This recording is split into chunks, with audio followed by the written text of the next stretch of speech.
नमस्कार। आज हम मियोसिस की दिलचस्प दुनिया में गोता लगाने वाले हैं। देखिए, ये सिर्फ एक सेल का बंटना नहीं है। नहीं, ये वो प्रक्रिया है जो हमारी धरती पर जीवन को इतना अनोखा और रंग बिरंगा बनाती है। और यही सवाल असल में हमारी आज की बातचीत का सेंटर पॉइंट है।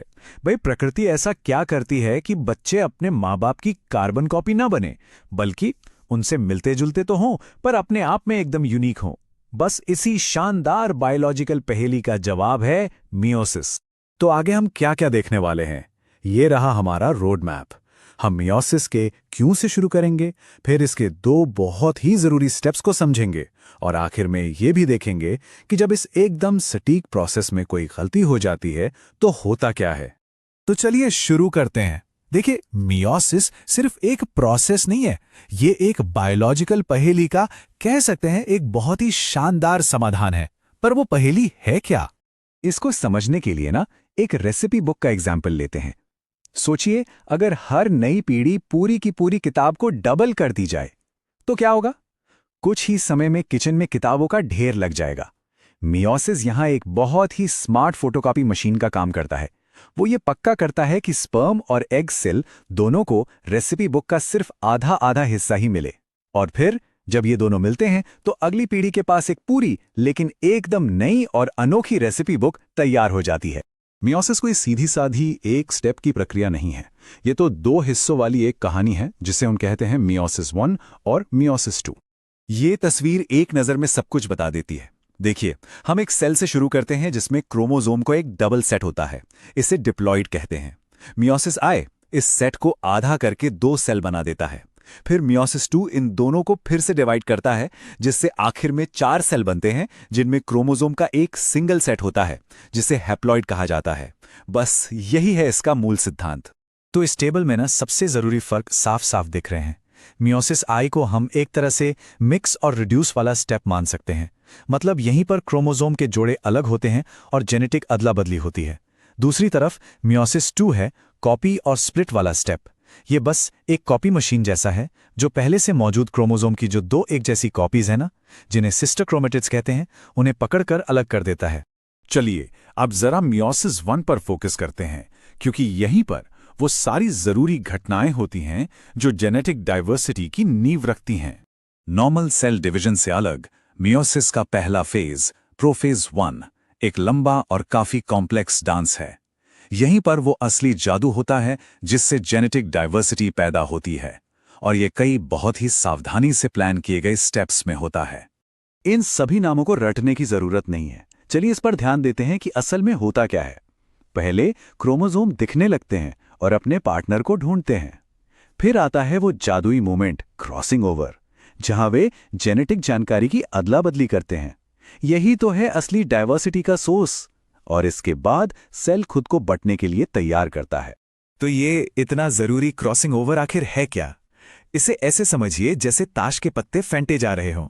माँ और पिता से आए क्रोमोसोम्स एक दूसरे के करीब आते हैं और जानबूझकर अपने छोटे छोटे हिस्सों की अदला बदली कर लेते हैं। इससे जीन्स का एक बिल्कुल नया कॉम्बिनेशन बन जाता है। और इसका नतीजा एकदम साफ है। बनने वाले 4 सेल्स में से कोई भी एक जैसा नहीं होता। यही वजह है कि भाई बहन जुड़वा को छोड़कर एक दूसरे से मिलते जुलते तो हैं, लेकिन कभी भी बिल्कुल एक जैसे नहीं होते।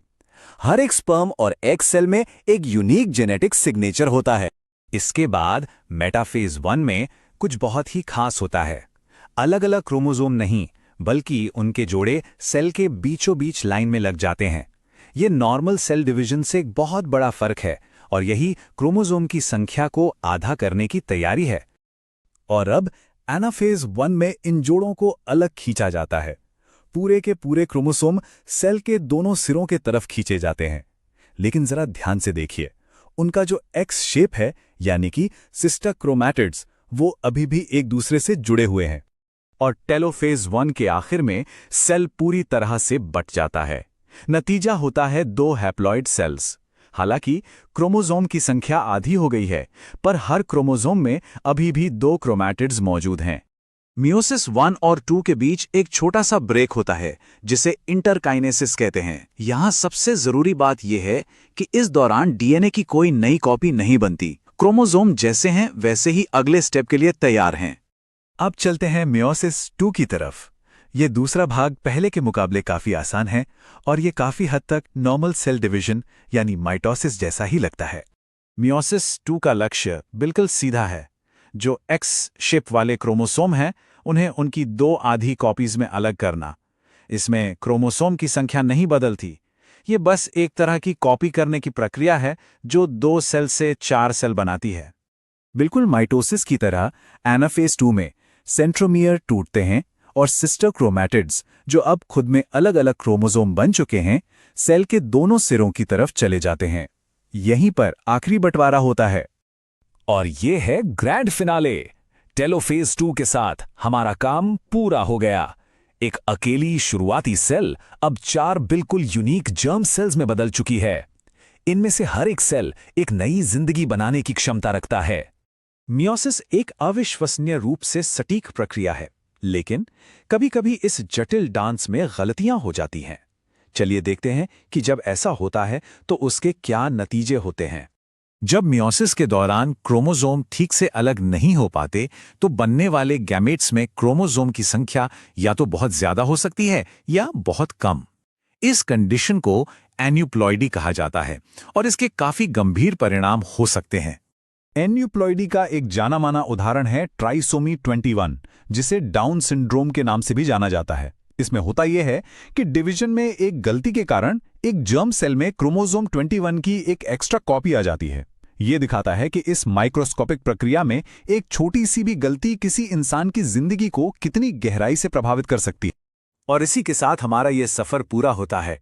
मियोसिस सिर्फ सेल बायोलॉजी का एक चैप्टर नहीं है, ये विकास का इंजन है और हमारे ग्रह पर जो जीवन की इतनी हैरान कर देने वाली विविधता है, उसका कारण है। तो अगली बार जब कोई अनोखा चेहरा, कोई दुर्लभ फूल या कोई विदेशी जानवर दिखे, तो हमारी कोशिकाओं के अंदर होने वाले उस अदृश्य सटीक डांस को जरूर याद करें, जो इस सारे चमत्कार को मुमकिन बनाता है।